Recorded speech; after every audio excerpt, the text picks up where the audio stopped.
And good morning, everybody. Thank you for being back on the Ascended Master series here on the channel. And it's turning into also a little bit of Ascended Masters slash gods and goddesses. And that's perfectly fine because they're all things that we need to learn about and talk about and grow from.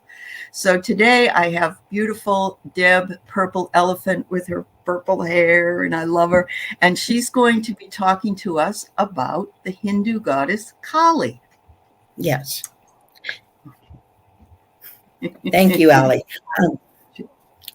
I was a little surprised to find Kali on the list of Ascended Masters because there is no record of her ever living as a human.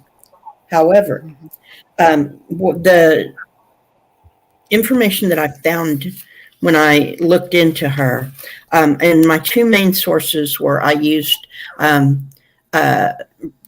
Encyclopedia Britannica, and the other was The Witch's Goddess by Janet and Stuart Farrar. So those are the two main sources I used to look up her information.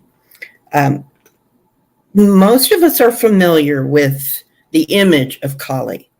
So she's depicted either as a blue or black-skinned woman, scantily clad. If she wears clothing at all, it's only a skirt. She has a necklace of skulls and either a girdle or a skirt lined with the arms of humans. And her hair is loose and long. She's often depicted with a long tongue. And the reason for that, there are a couple of reasons for that. One of them being that she was probably an old goddess and was absorbed into the Hindu pantheon. And she also has earrings made of corpses. So she strikes quite a terrifying figure. Ominous. Yeah, she's quite ominous looking. And often she's depicted standing with one foot on her husband, Shiva, and with her tongue out. And I have a couple of, there's what the information says that could be at her surprise of finding herself standing on her husband, because the story goes that she was out of control, destroying enemies, and to stop her, he prostrated himself on the ground so that when she stepped on him, she was surprised that she had gone so far and was now attempting to trample her husband. And so she stopped the destruction. Okay. So he protects her in some way. Yeah. Yes. Uh-huh. Yeah. Now, she's also said to have been the mother of Shiva and Vishnu and Brahma, that she is the mother of all creation. She's when I personally think of her, the words Kali Ma come to mind, and she is called Kali Ma, which means the Black Mother. And it's that motherly aspect that those of us in the West sometimes don't understand, because her appearance is so fearsome. She is said to have been brought forth from the goddess Durga when Durga was battling a demon whose name I can't say.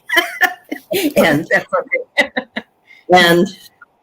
so rather than say it badly, I'm just not going to say it. But in the battle, he began to bleed, and every drop of blood that hit the ground was said to have brought forth a new demon. So Kali came forward to lap up the blood. This goes with the tongue, to lap up the blood before it hit the ground, so to prevent those demons from coming into existence. Okay. That's one story why she has a long tongue. Or is sticking it out.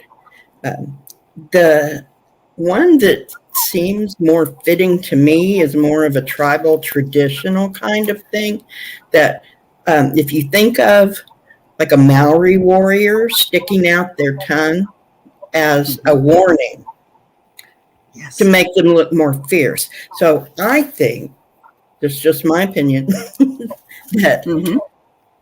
that that may be part of the reason she sticks out her tongue, is to make herself appear even more fearsome than she already does. And she terrifies some people because she's a strong woman of color, and she's adorned herself with trophies of her victims. She has long, loose hair and is not wearing very many clothes. She is also said to be, this is a quote from Eric Newman, Kali herself, in her positive and non-terrible aspect, is a spiritual figure that for freedom and independence has no equal in the West. Okay. So she was one of the very early strong, independent women that didn't need anyone to protect her, that she was the protector. And she's also said, one other story about her is that she sprang from Parvati, the goddess Parvati, that when Parvati shed her skin, that the sheath, the skin, animated and became Kali. And that left Parvati being the fair one and Kali being the sheath. So the way people worship her, well, firstly, in her worship, violence to women is forbidden. And everybody knows I'm kind of a metalhead, so I listen to heavy metal music. There is a metal band in India called Bloodywood, and they have a song called Dana Dan that protests violence against women. And in the video, they use the image of Kali very prominently to represent this song. I love that. So they are calling forward the old gods to help with, it's not a new social problem, but it's new to taking it to everyone to try to stop culture of violence against women. And so her worship involves, I couldn't find very much about the worship of Kali, but it apparently involves orgasms. So of course that would be frightening to some people. I think it's fabulous. Not only is she powerful, she doesn't need anyone to protect her, but she's also able to take care of herself. Yes. Wow, I love that.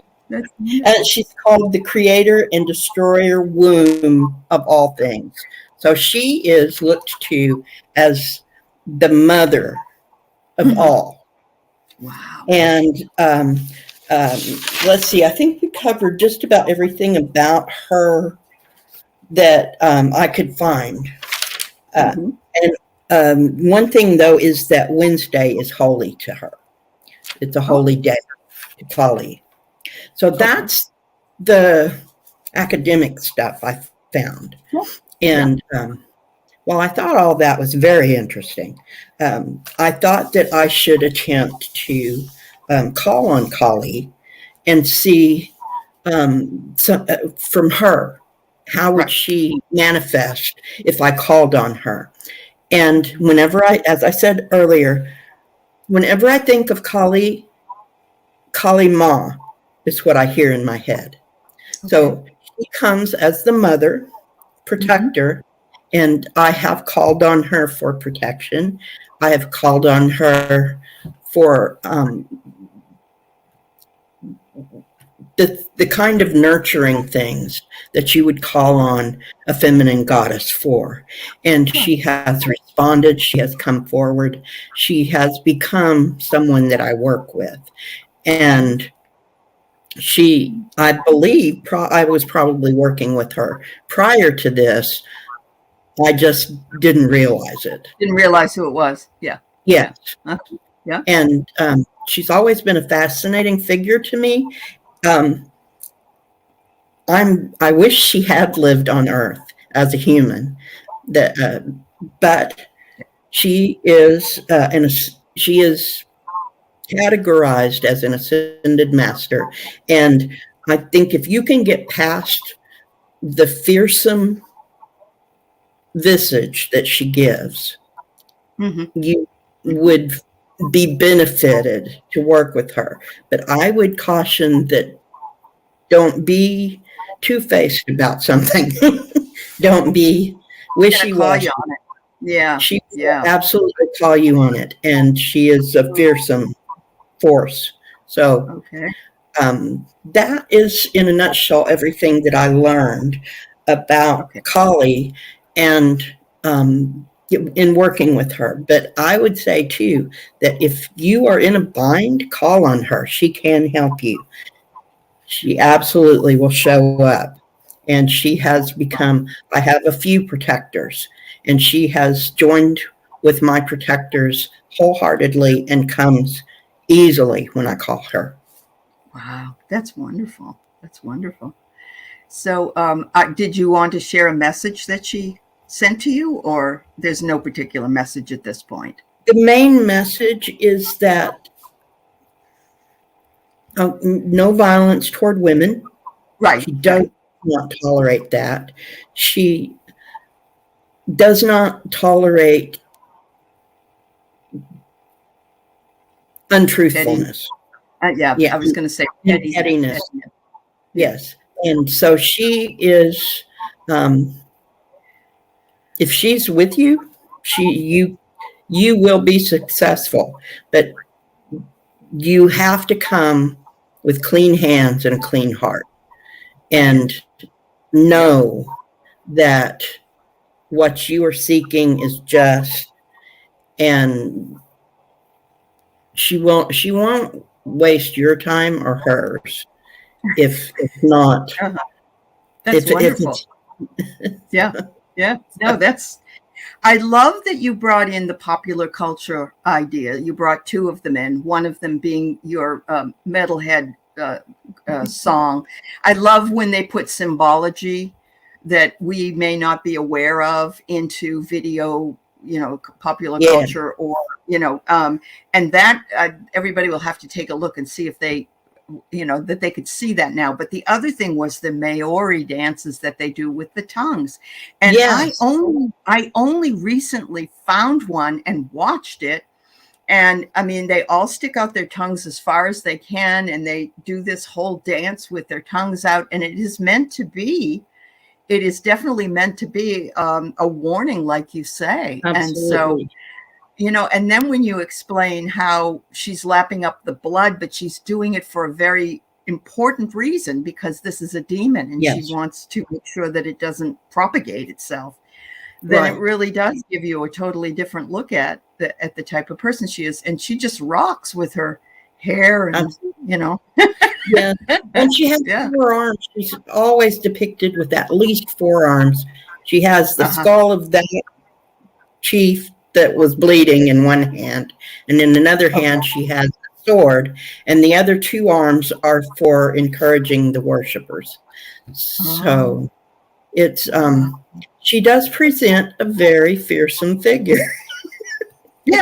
But wouldn't you want, and I agree, wouldn't you want that on your team? There's sometimes you just need a good strong ally on your team, and absolutely. That's absolutely fabulous. Yeah, that's great. And a very early figure for feminine equality and independence. Yep. I was just watching last night.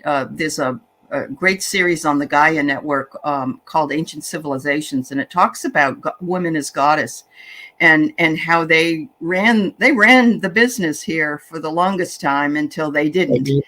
And I'm sure she was one of those very strong. So even though she comes as a goddess, they were saying that sometimes the people that came as gods and goddesses might have been brought in from other star systems, and the reason they were named gods and goddesses was because they weren't born here, but they are incarnated.